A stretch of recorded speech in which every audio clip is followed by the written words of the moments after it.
All right, so here we have now our altitude sickness.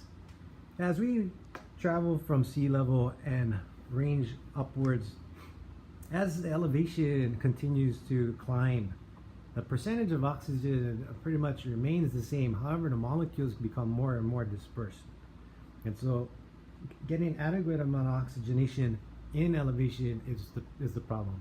And when we do such, and we go up in elevation and we try to get oxygenation, the lack of it, although again it's only 21%, the molecules are spread more further apart and it's not so densely packed.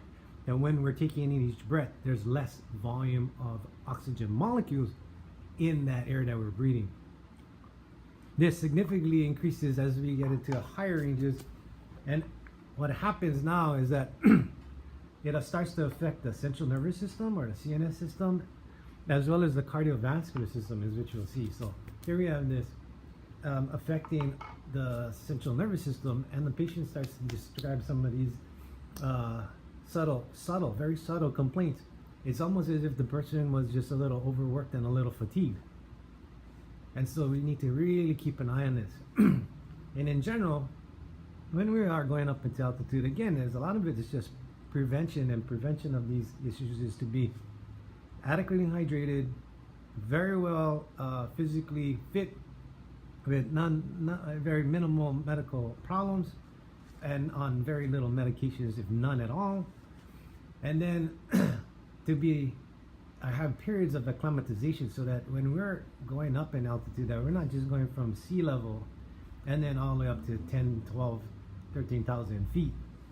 We need periods to acclimatize so the body can get used to it.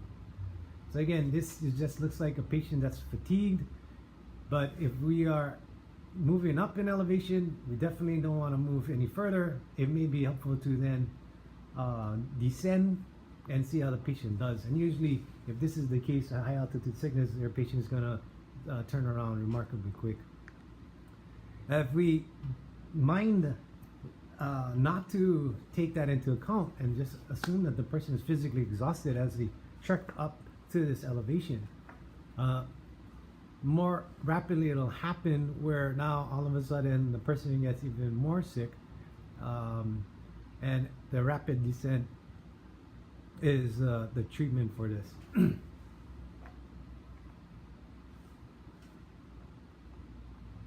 Here we have more signs and symptoms. Again, this could be lack of intake, and they're just feeling physically exhausted. So this falls into like a type of exhaustion, heat cramps, heat exhaustion as they're trekking. But now, if this is just a car ride that went up to the summit of Mount McHale, or overextend the night travel into Haleakala National Park, if you have this type of symptoms, this person should be taken down, or you should descend from elevation. In the care for us, we try to give them oxygen so that we want to increase that content of oxygen. Remember, in elevation, the oxygen is there, it's 21%, but the molecules are dispersed further apart, so it's not as enriched in oxygen. So what we want to do is give them oxygen. The next one is pulmonary edema that occurs while at high altitudes, and they call this HAPE, high altitude pulmonary edema.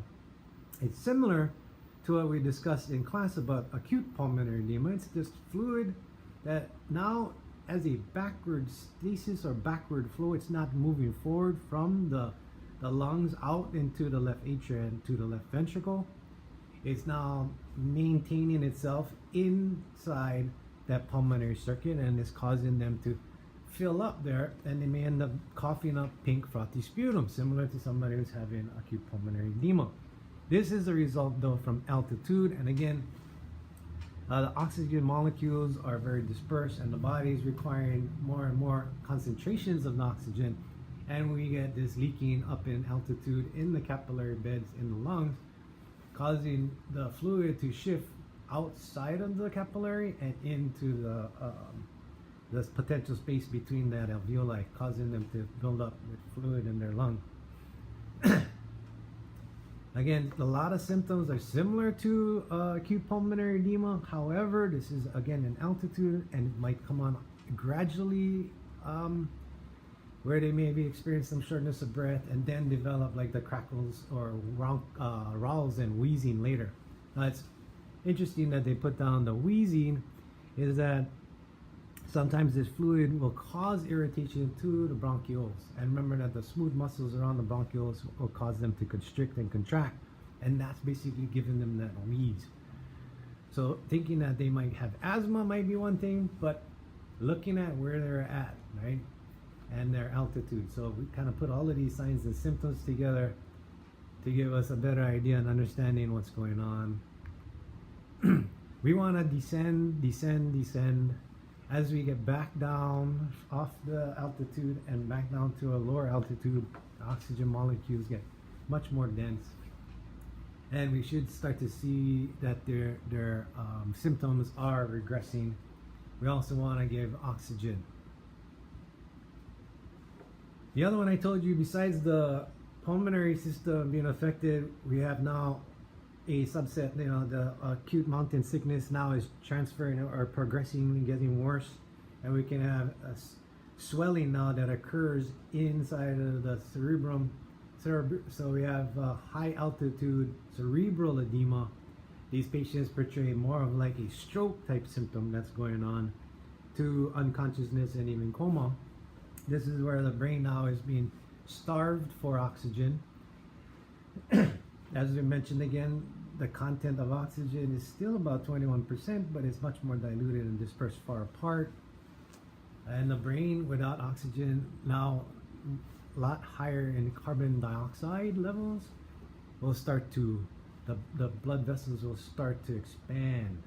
And when they expand or dilate, they cause more blood flow up into the cerebral area of the brain and causing this swelling and edema.